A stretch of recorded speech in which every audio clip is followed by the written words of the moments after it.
तर मित्रांनो, आपण आता लक्ष्मण झुल्याकडे आलो बघा. हा समोरचा दिसतो हा लक्ष्मण झुला आहे. शेवटचा झुला आहे हा ऋषिकेशमधला. बघा इकडे किती छान दृश्य आपल्याला पाहायला मिळते. ही गंगा नदी वगैरे, ते पलीकडून घर,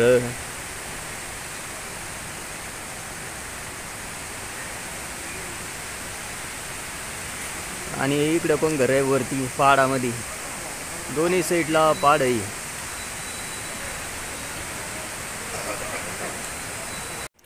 तर मित्रांनो, हा बघा समोर रामझुला आहे.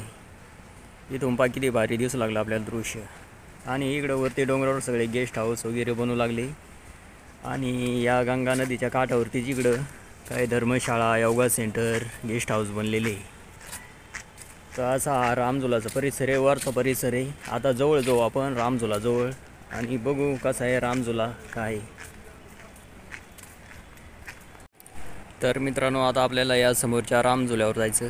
आणि या ठिकाणी बघा बोटी वगैरे बांधून ठेवलेले आहे.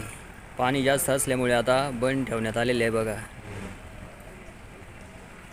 आणि इकडं बघा भरपूर गेस्ट हाऊस, धर्मशाळा, योगा सेंटर बनलेलं आहे. इकडं सगळं इकडं लोकांनी ताब्यात घेतलेलं आहे. आणि रस्ते वगैरे खूप छान, इकडं बाग वगैरे बनलेले बसण्यासाठी.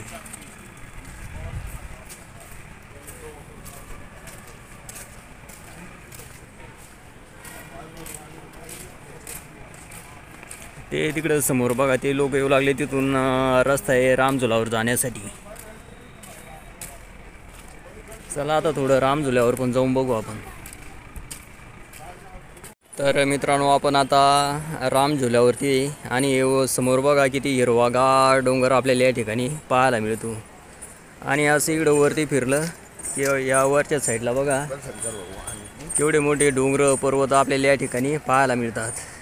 आणि असंच या खालच्या साईडनं पण खूप छान दृश्य या ठिकाणी आपल्याला पाहायला मिळतं बघा रामझुलावरून.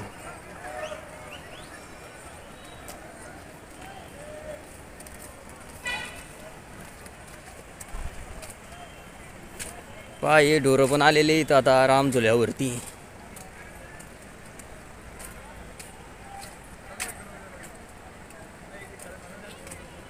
पहा हे मुख्य जनावर.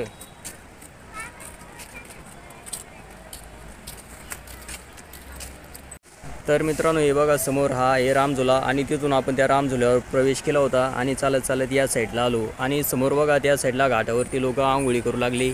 आणि त्या पाठीमागच्या डोंगरावरती बघा किती ढग उतरले. आणि इथं खाली समोर बघा गंगा नदी.